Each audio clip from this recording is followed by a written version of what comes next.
It's time to get real with yourself. How many times have you started off strong, ready to conquer a bad habit, only to find yourself back at square one a few weeks later? Don't beat yourself up. You're not alone. But let's face it, we've all tried the whole "I'm gonna quit this bad habit" thing. We make these grand proclamations, maybe even tell our friends or post about it on social media. We're so determined to change. We tell ourselves, no more junk food for me, no more wasting time on social media. We might even convince ourselves that we won't touch alcohol or drugs anymore. But then what happens? Life gets in the way, and next thing you know, we're back to square one. You might be thinking, I just need more willpower. Well, guess what? Willpower isn't the problem. You already have enough. But if it were that simple, we wouldn't be having this conversation. So here's the hard truth. Discipline alone won't save you. And if you think it will, you're setting yourself up for failure. When it comes to quitting bad habits, there's something much more powerful at play: your identity. Think about it.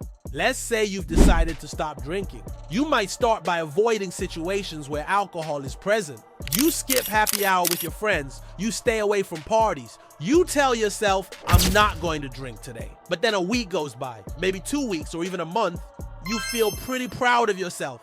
You're holding on to that new identity you've created. But then one day you find yourself in a situation where there's alcohol around, and suddenly you're faced with a choice. One drink won't hurt, right?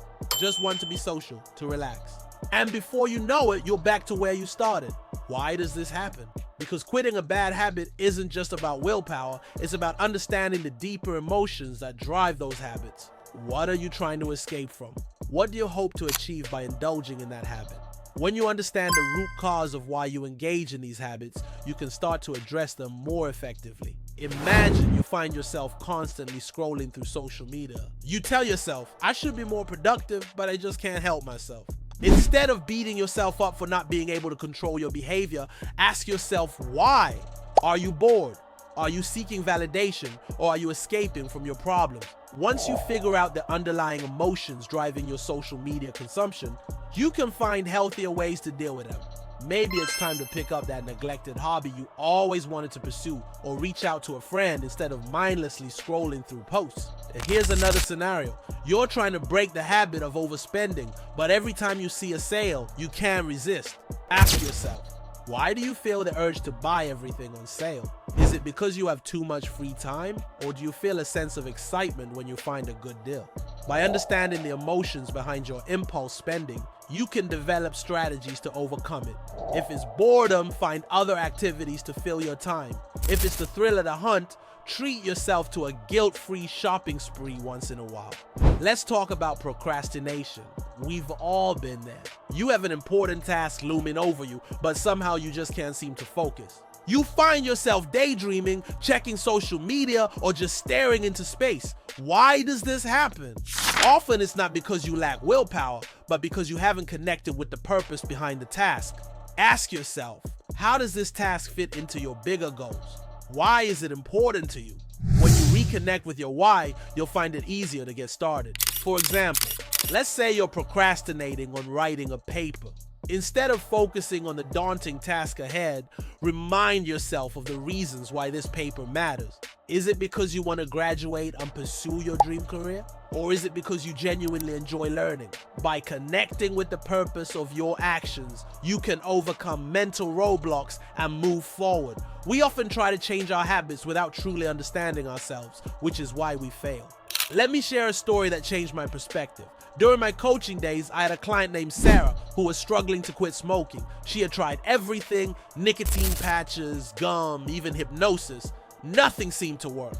So I asked her, what does smoking mean to you? Her answer surprised me. It's my reward, she said. After a stressful day, I smoked to relax. I knew then that simply telling her to stop wouldn't work. We needed to find a different approach. So I asked her, what else brings you relaxation? She thought for a moment. A hot bath does, she replied.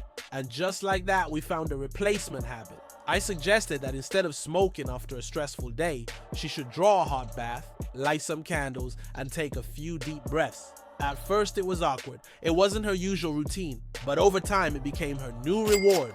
Within a few months, she had successfully quit smoking. This experience taught me a valuable lesson. To truly quit a bad habit, you need to replace it with something else. but that replacement needs to fulfill the same emotional need as the habit you're trying to break. Otherwise, you're setting yourself up for failure. Now, let's talk about temptation. You know those moments when you walk into a room and suddenly you're overwhelmed with the urge to indulge in a bad habit. For example, imagine walking into a room full of desserts and the first thing you see is a chocolate cake. Your willpower starts to crumble. In that moment, the best thing to do is remove yourself from the situation. Don't try to fight the urge. Simply walk away.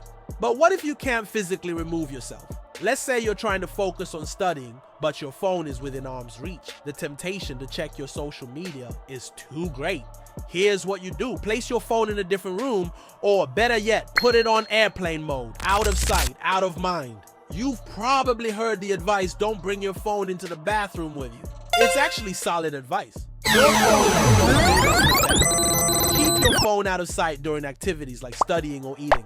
That way, you won't be tempted to check notifications or respond to messages. Remember, it's not about willpower. It's about designing your environment to support your goals. You can't expect yourself to maintain peak willpower all the time. So set yourself up for success by minimizing distractions and temptations. Let's go back to the scenario of wanting to break the habit of watching adult content. You might tell yourself, I shouldn't be watching this.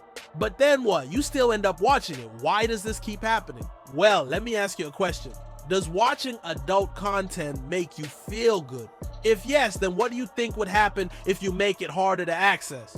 Would you watch less of it? Of course. Human beings tend to repeat things that feel good. So if you want to change a behavior, make the undesirable one less rewarding and the desirable one more rewarding. Now let's tackle the issue of procrastination. You may be saying, I need to wake up early, but I just can't seem to do it. Ask yourself, why do you want to wake up early? Is it because everyone else is doing it? Or do you genuinely see the benefits for your personal growth? When you have a compelling reason that resonates with your values and aspirations, waking up early becomes more than just a habit. It becomes a commitment to yourself. Think about someone you admire, someone who seems to effortlessly achieve their goals. What's one habit they likely follow? Waking up early. Now imagine you could have a conversation with that person. What advice would you ask for? How do they manage their time? How do they stay motivated? By understanding their habits and the reasons behind them, you can start incorporating similar practices into your own life. Look, I'm not here to sell you some magical solution for changing your habits. There isn't a quick fix. It takes time and self-awareness. But if you're willing to put in the work, I promise you it's worth it. Changing your habits is about creating a new version of yourself, not just suppressing the old one. It's about embracing discomfort, learning from setbacks, and staying true to the person you want to become. Remember, you don't need more willpower. You need a better understanding of yourself. So the next time you find yourself struggling with a bad habit, don't beat yourself up. Ask yourself, why are you doing this? What emotions are driving this behavior? Once you understand the root causes, you can start to address them more effectively. Replace bad habits with healthy ones that fulfill the same emotional needs. Design your environment to minimize temptations and learn from those who have successfully changed similar habits. Changing your habits is a journey, not a destination. Every misstep is an opportunity to learn and grow. So don't give up on yourself. You are capable of creating a new identity, one that aligns with your values, goals, and aspirations. Embrace the process, be patient with yourself, and celebrate your progress along the way. You might not see results immediately, but trust me, the effort is worth it.